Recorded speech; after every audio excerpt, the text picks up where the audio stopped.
নমস্কাৰ, মই সংগীতা আৰু এটা সৰু ভিডিঅ' লৈ আহিলোঁ। আমাৰ বড়ো সমাজৰ কিছু পৰম্পৰা নিয়ম দেখাম বুলি ভাবিলোঁ।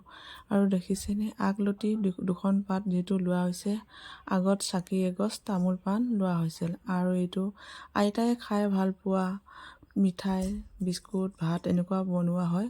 আৰু সেই চৰিয়াত আপোনাৰ মাংস, যিটো আমাৰ চৰাই এটা লাগে, সৰু চৰাই এটা লাগে। আৰু এইটো হৈছে আপোনাৰ লাও পানী আৰু পানী, আৰু আইতাই যিহেতু গাখীৰ চাহ খাই ভাল পায়, গাখীৰ চাহটোও লোৱা হৈছে।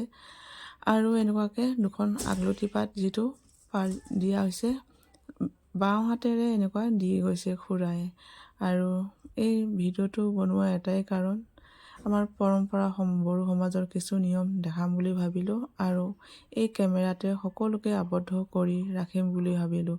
কাৰণ মানুহৰ জীৱনটো এই আছে এই নাই, কোনো ভৰসাই কৰিব নোৱাৰে।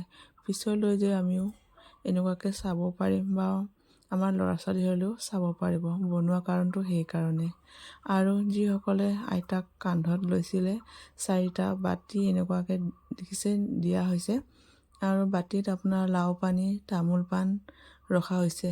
আৰু এটা বাতিত আপোনাৰ কণী আৰু তুলসী পাত, দুবৰি বন এনেকুৱাকৈ লোৱা হৈছে। 7বাৰ সোঁ হাতে নমোৱা হৈছে, 7বাৰ বাওঁ হাতে নমোৱা হৈছে। এই 7বাৰ এনেকুৱা হেনো নমাব লাগে, কান্ধৰ বিষটো হেনো নাইকিয়া হয়। আমাৰ পৰম্পৰা যিটো নিয়ম, সেইকাৰণে ভিডিঅ'টো বনালোঁ। আৰু 7বাৰ বাওঁহাতে ভাইটিয়ে নমাই আছে। আৰু লাও পানীটো আমাৰ ট্ৰাইবেল সমাজত যিহেতু দৰকাৰী লাগে। আৰু সেই লাও পানীটো মন গ'লে খাব, লাহেকৈ টানি দিব লাগে। এনেকুৱা যিসকলে কৰিছে, 2জন কৰিলে আৰু 2জন আছে, যিহেতু 4জনে কান্ধত লোৱা হয়। আৰু ভাইটিয়ে লৈছিলে। আৰু লাও পানীটো খাবও পাৰে, নিজে খাম ক'লেও পাৰে বা বেলেগক হ'লেও দিম ক'লেও পাৰে। এই ভাইটিটোৱে ক'লে মই খাওঁ, এই ভাইটিটোকে দিয়া হ'লে। আৰু দেউতা, বৰ্তা সকলোৱে 3 দিন তিলনি কৰাৰ পিছত, এই ভাতবোৰ পেলোৱাৰ পিছত গছৰ তলত যিহেতু দি থৈ আহে, আৰু আজিৰ পৰা ভাত খাব পাৰিব। আৰু 3 দিন ব্ৰতৰ পিছত বইল তৰকাৰীবোৰ খাব পাৰিব। আৰু ভাত দালি এনেকুৱা খাব পাৰিব, বইল খাব লাগিব। তেল মছলা যিটো খাব নোৱাৰিব, সকামৰ পিছতহে তেল মছলা যিহেতু খাব পাৰিব। আৰু আমাৰ এইটো নিয়ম। আৰু সকলোকে কেমেৰাত আবদ্ধ কৰিলোঁ। আজিৰ পৰা যিহেতু ভাত খাব পাৰিব সকলোৱে।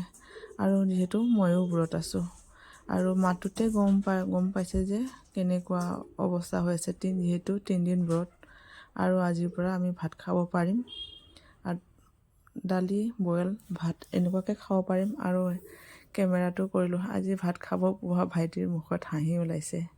আৰু যিহেতু 3 দিনৰ পিছত সকলোৱে আজি ভাত খাব পাৰিছে, ভাত খাবতো পাইছে, সেইকাৰণে এই ভিডিঅ'টো কৰিলোঁ, চবকে কেমেৰাত আবদ্ধ কৰিলোঁ।